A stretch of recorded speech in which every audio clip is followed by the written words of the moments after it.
Você está no canal João Pedro Torales. Aproveite para se inscrever neste canal. Curta, compartilhe e ative o sininho de notificações.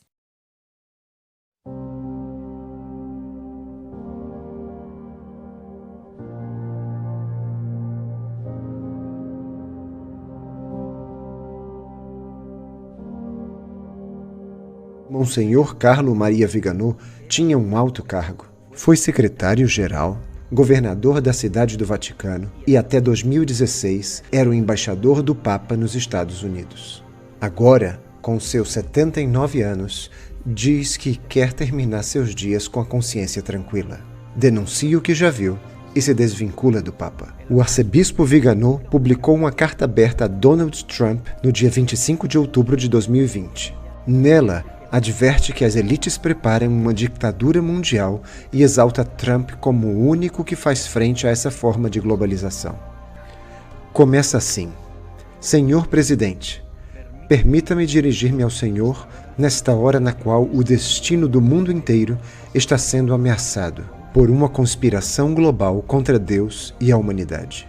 Lembremo-nos que Viganò é um veterano diplomata do Vaticano das mais altas esferas.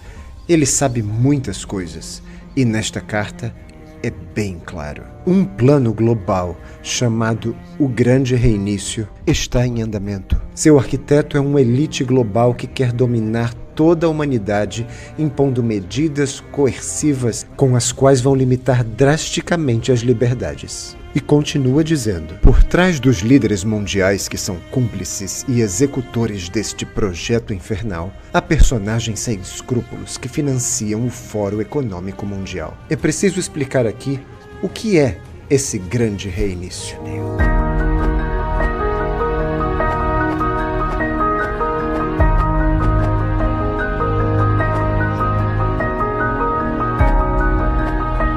Massimo Faggioli. Ele é teólogo e historiador da Igreja Católica, professor da Villanova University, na Filadélfia, Estados Unidos.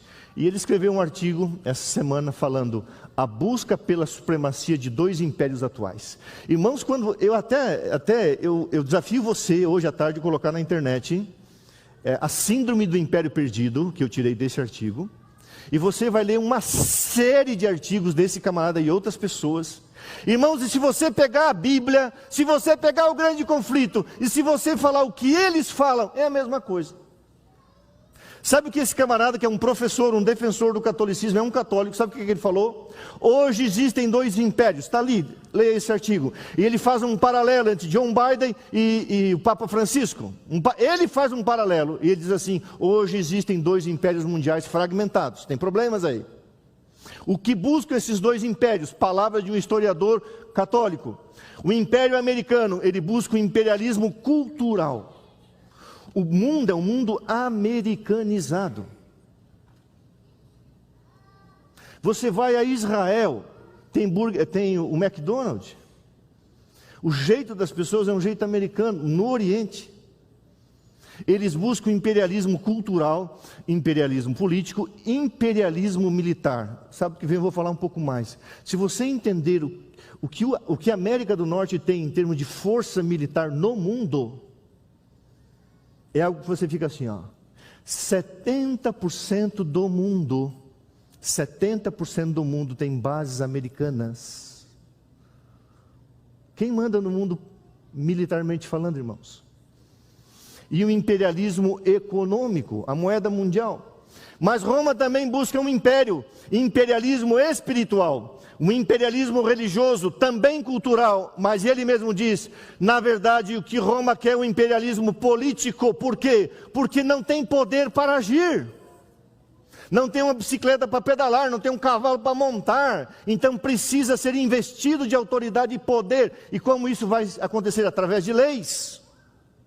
E quando tiver poder para agir, irmãos, as fogueiras se reacenderão. O que acontecerá? Esses dois impérios, irmãos, eles vão criar uma agenda comum. E o mundo vai abraçar essa agenda. O grande reset. O mundo teria que parar e recomeçar tudo de novo. Isso envolvendo sua parte econômica, uma reestruturação de distribuição econômica no mundo. Existe, irmãos, uma agenda global secreta correndo por trás. E haverá uma agenda comum. Me acompanhem por aqui. Naquela ocasião eu citei esse livro, e volto a citá-lo, de um grande pensador francês chamado Pascal Bernardin, O Império Ecológico, uma obra reveladora. E o que me chama a atenção, e eu repito aqui, autores não cristãos percebendo coisas que os cristãos deveriam estar, para as quais deveriam estar muito atentos. Como, por exemplo, aqui nesse livro, Bernardin diz o seguinte: um discurso onipresente monopoliza as mídias. Nesse momento é a pandemia, mas antes e depois disso, você vai entender que discurso é esse. Uma nova ideologia parece estar emergindo. Não estaríamos em presença de um discurso totalitário, mascarado, cujas potencialidades revolucionárias foram gravemente subestimadas? Não estaríamos testemunhando a subversão da verdadeira ecologia? E ele expressa aqui uma coisa que nós pensamos, mordomia com respeito à ecologia. Olha só, aquela que é respeito pela obra do Criador.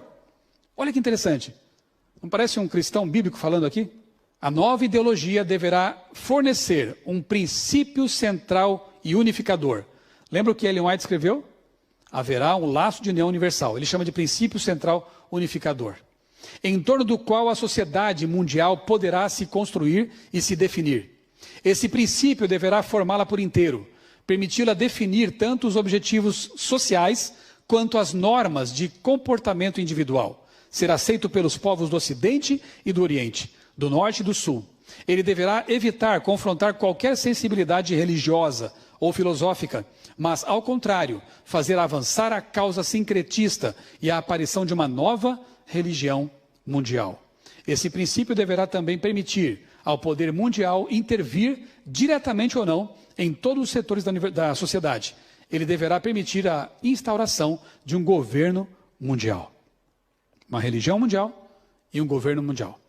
Anos depois, recentemente, num podcast de política, o editor deu esse título para o assunto: ambientalismo é a nova religião. Pedras clamando. O ambientalismo é a nova religião. Eu já tratei desse assunto aqui em outros momentos, não vou então me deter muito mais sobre isso. Outro autor que viu coisas que alguns cristãos não estão vendo, faleceu este ano, recentemente, uma perda tremenda. Um grande filósofo, Roger Scruton. No livro Filosofia Verde, ele escreveu: previsões alarmistas desse tipo são recorrentes na história, e há um bom motivo para isso. Alarmes transformam problemas em emergência. Estamos vendo acontecer isso agora. Alarmes transformam problemas em emergências, levando o andamento normal e diário da política a uma interrupção abrupta. Diante de uma emergência, preparamo-nos para obedecer, seguir líderes e nos proteger. As pessoas que cobiçam políticas centralizadoras, de cima para baixo, têm as emergências em alta conta. Não preciso nem falar muito sobre isso, você acompanha os noticiários. Eu sei que é complicado falar de eventos finais, porque algumas coisas beiram a teoria da conspiração, e eu odeio teoria da conspiração. E parece teoria da conspiração, mas também parecia teoria da conspiração que Hitler houvera de fazer o que fez. A Alemanha de Nietzsche foi a Alemanha que matou 6 milhões de judeus. O povo que era tão inteligente não percebeu que o Führer era um maníaco. E muita gente duvidou. Vamos voltar para o quadro. A verdade que seres humanos têm dificuldade de aceitar é que existem Hitlers em potencial em cada esquina do mundo. E qual foi a receita da maldade de Adolf Hitler? Já li vários livros sobre o nazismo, sobre a Segunda Guerra Mundial, e eu elenquei em 7 pontos a receita da maldade. Basta ter uma crise, um povo sem rumo, a Alemanha saiu destroçada da Primeira Guerra Mundial, uma índole má coletiva, a tendência, um marketing, você tem Leni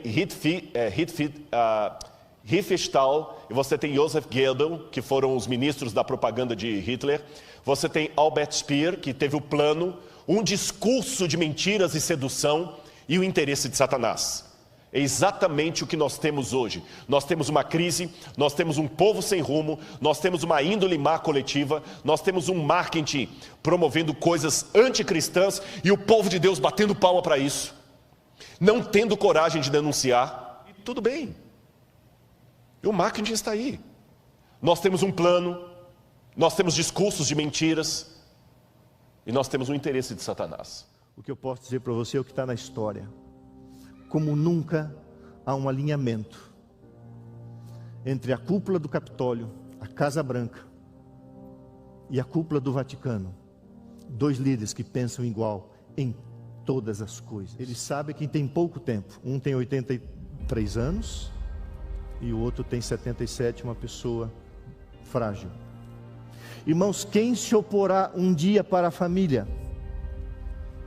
Quem se oporá a preservar a natureza? Por trás de tudo isso, irmãos, haverá uma investidura de autoridade, e essa irá contrária à lei de Deus.